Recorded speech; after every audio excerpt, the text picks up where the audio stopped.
Canada will require 30,000 immigrants to fill jobs in agri-sector. The Canadian farming industry is facing a significant challenge. Approximately 40% of farmers in Canada are expected to retire within the next 10 years, with 66% of them needing a succession plan. This means the country will soon face a shortage of farmers, which could seriously impact the economy and food security in the long run.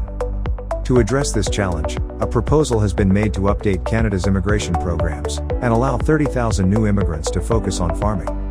The agriculture industry is also expected to see a decrease of 24,000 workers engaged in farming, nursery, and greenhouse activities. Gunness and Associates has helped thousands of people successfully immigrate to Canada with their families. Our skilled and experienced immigration experts have the expertise to accurately examine your case and advise you on the best method of proceeding to best serve your needs.